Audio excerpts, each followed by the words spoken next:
បានវិលមកជួបគ្នាសារជាថ្មីបងប្អូនពុកម៉ែមីមីងឬយាយលតាទាំងអស់គ្នាបាទជាមួយនឹងវីដេអូតម្រុយឆ្នោតយួនសម្រាប់លេខហេងថ្ងៃទី1ខែ7ឆ្នាំ2026អញ្ចឹងសម្រាប់ថ្ងៃនេះក៏មិនខុសពីថ្ងៃមុនគឺខ្ញុំបានមាននៅតម្រុយលេខសម្រាប់ឲ្យបងប្អូនយកទៅធ្វើការផ្សងសំណាងបាទ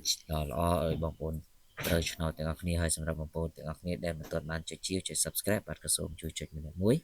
ដើម្បីទទួលបាននូវលានសំណាងទាំងអស់គ្នាបាទអញ្ចឹងបងប្អូនត្រៀមក្រដាសដើម្បីធ្វើការកត់ចំណាំយកលេខទៅលេងទាំងអស់គ្នាបាទហើយយើងចូលទៅកាន់តម្រុយរបស់យើងតែម្ដងសម្រាប់ថ្ងៃទី1ខែ7នេះបាទសម្រាប់លេខដែលយើងលេងហ្នឹងគឺយើងលេងម៉ោង10កន្លះម៉ោង1កន្លះម៉ោង4កន្លះនិងម៉ោង6កន្លះបងប្អូនទាំងអស់គ្នាអាចលេងបានសម្រាប់លេខ4គ្រាប់ហ្នឹងបាទគឺបងប្អូនយកទៅលេងទៅហើយលេខធំយើងវាមកគ្រាប់ផងដែរដើម្បីជួយដល់បងប្អូនដែលនិយមលេងលេខធំបាទ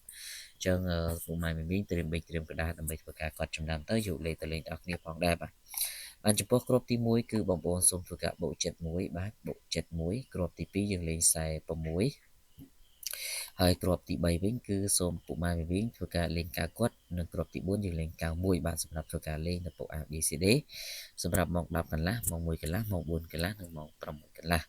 រីឯតម្រុយសម្រាប់លេខធំវិញម្ដងសម្រាប់ថ្ងៃទី1ខែ7នេះគឺពុកម៉ែមីសូមយកពី75គុណបាទពី75គុណ